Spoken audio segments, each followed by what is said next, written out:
There's this Jewish net that controls the whole world, but let's just deal with this country, that you see the connecting wires of it in our local communities at the Lubavitcher things and the synagogues, but you see it in control of the school boards, and you see it in who the big financiers are and developers, and you'll find that most of the financial movers and shakers in most towns are Jews, because they have the inside track on everything. They have the legal system on their side, now worse than ever. You can't get a fair trial in this country on these matters, because there is no judge who is not pro-Israel, just like there's nobody in Congress who's not pro-Israel. But the reason is not because Israel has won any kind of argument.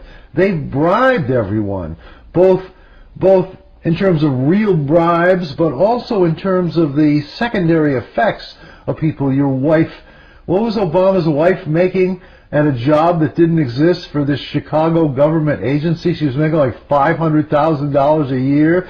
I don't remember the exact numbers, but it was some preposterous thing for a make-work job. Of course, when you get into presidents, these people are all artificial people, with the possible exception of Jimmy Carter, who was a naval officer and a peanut farmer.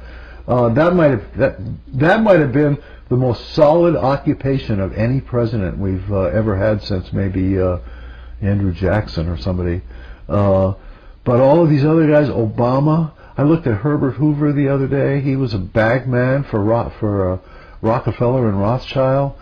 Who was Obama? Somebody who was brought along by Brzezinski, might have even come out of one of those government child shaping programs. We'll never know who he is. He could be anybody. We know who George Bush was, even though we don't want to know. I mean, he's the most worthless human being I've ever seen. I mean, that's why when these white racists start ragging about how bad the black people are, I say, you got to remember, the worst person we've ever seen was white, and it's George W. Bush. He's the worst person ever. Absolutely. I mean, I think if you look at white-collar crime, I mean... That too. You know... But then you get into the whole Jewish thing again, and you start doing the black-white thing, and I've had several interesting conversations about this, because some of our greatest allies in the struggle to bring Jewish perfidy to mass consciousness are white racists. You got some good ones. You got Edgar Steele, you got Kurt Maynard, these are great writers, and they're focused in perfectly on the Jews.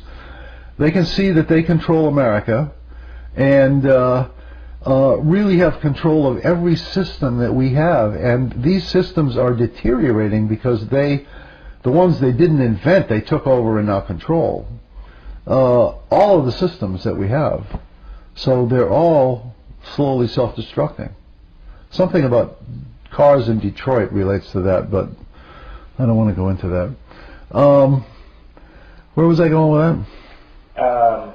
White racism. Oh yeah, they make the big mistake. There's a big mistake that white racists make, and that is they say, we got to fight blacks and Jews.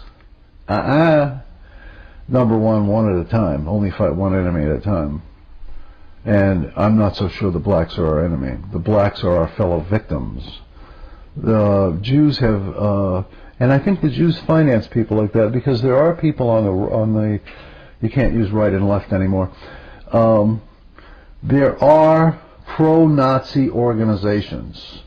But they're the wrong kind.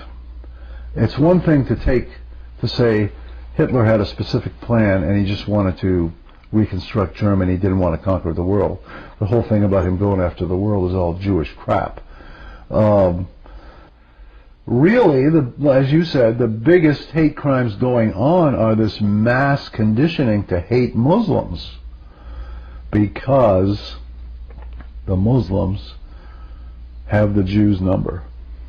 But the Jews are after everybody. You have to, Why aren't the Muslims doing anything? Why are the Arab countries just setting and letting Israel happen? well, they're not. The Muslims are not in control of their own countries. I think it's time to realize that nobody's in control of their countries anymore. I don't know if they ever were, but the World Bank controls everything. You know, Eustace told me the other day the Queen controls everything. Right. And who am I to argue with Eustace? Right. Certainly not. Well, she could easily be controlling the World Bank, and she probably does.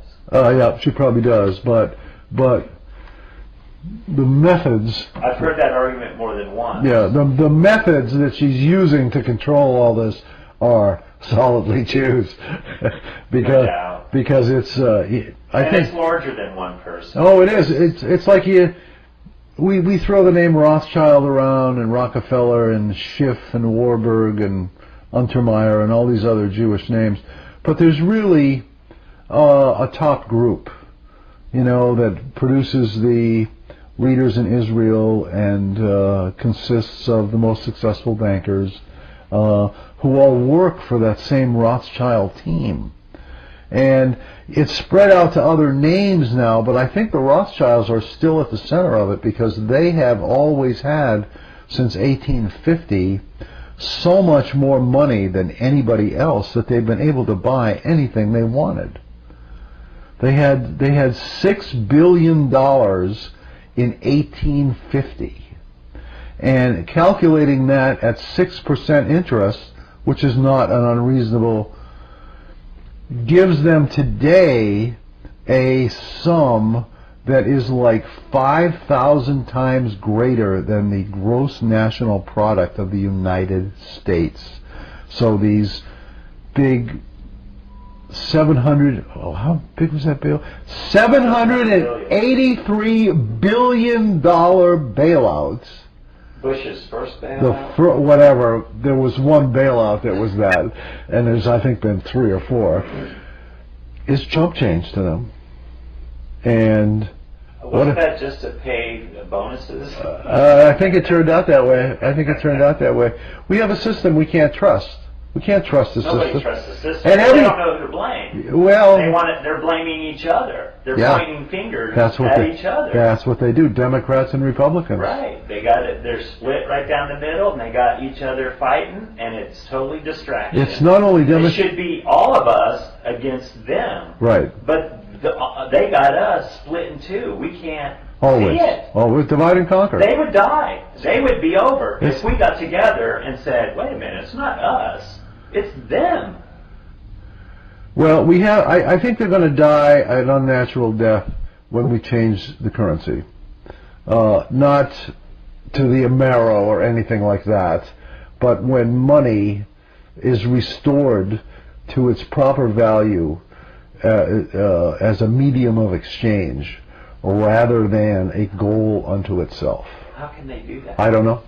I have no idea, but that's what's going to have to happen. Oh, that's what would have to happen. That would be the weapon. That has to happen. That's the weapon. There's no alternative to that. I don't know how it can be done, but I know it has to be done because right now we've got 2 real facts that I've unearthed in the past 2 or 3 months. There's really only 2 really big ones. One is the paragraph from Eustace where the mere existence of a standing army guarantees war because the alternative is bankruptcy. And since you don't want to go bankrupt, you suck up to the bankers and do what they tell you and go kill a couple of million people and get pennies on the dollar. And the other thing is that all of the wars, Michael Hudson, the economist, all of the wars ever have been caused by interest-bearing debt. All of them. So if you take away interest-bearing debt, do you take away the wars? I bet you do. I bet you take away a lot of them. And isn't that what we want?